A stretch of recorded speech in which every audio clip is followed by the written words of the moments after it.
Open பண்ணதுமே நம்ம Yuan வந்துட்டு நம்ம பெல்லியை கூப்பிட்டான் இல்லையா, சாரி அப்படின்ட்டு சொல்லிட்டு சைனீஸில் சொல்கிறான். ஸோ சைனீஸில் சொன்னால் நம்ம பில்லிக்கு எப்படி புரியும்? நம்ம பில்லி வந்துட்டு என்னடா என்னை திட்டுற அப்படின்னு சொல்லிட்டு அவங்க கேட்குறாங்க. ஒன்றே கேட்டுட்டு கத்திட்டே இருக்காங்களா, ஒன்றே வந்துட்டு ஒன்று சொல்லட்டுமா, ஃபர்கெட் இட் அப்படின்ட்டு கிளம்பி போயிடுறான். இவன் என்னத்துக்கு என்ன சம்மந்தமே இல்லாமல் திட்டுறான், இப்போ என்ன ஃபர்கெட் இட்ன்றான், நான் அடுத்த தடவை சைனீஸ் வந்து கற்றுட்டு வரேன் அப்படின்ற மாதிரி இவங்க மனசில் நினைக்கிறாங்க. இந்த பக்கம் கட் பண்ணிட்டு நம்ம மேரிகோவை காமிக்கிறாங்க. மேரிகோ வந்துட்டு வேலை செஞ்சிட்ருக்காங்க. அப்போ உங்களுக்கு ஒரு நோட்டிஃபிகேஷன் வருது. என்ன அப்படின்னு எடுத்து பார்த்தா, ஜெய்க்கு வந்து ஃப்ரெண்ட் ரிக்வெஸ்ட் கொடுத்துருந்தாங்க போல இருக்குது, அக்செப்ட் பண்ணிட்டுருக்கான்.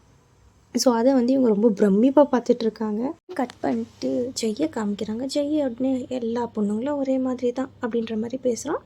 சேலஞ்சாக எதுவுமே இல்லை, எனக்கு அதுக்கு தான் பில்லி மேலே ஒரு இன்ட்ரெஸ்ட் இருக்குது அப்படின்னு சொல்லிட்டு ஈத்தன் கிட்டே சொல்லிட்டு இருக்கா. உடனே ஈத்தன் வந்துட்டு டே பாவண்டா அந்த பொண்ணு, அவளை விட்டுறா அப்படின்றா. இந்த பக்கம் மெரிக்கோ மறுபடியும் காமிக்கிறாங்க. மெரிக்கோ செல்ஃபி எடுத்துகிட்டு போஸ்ட் போட்டுட்டு ரொம்ப குஷியாக இருக்கிறாங்க.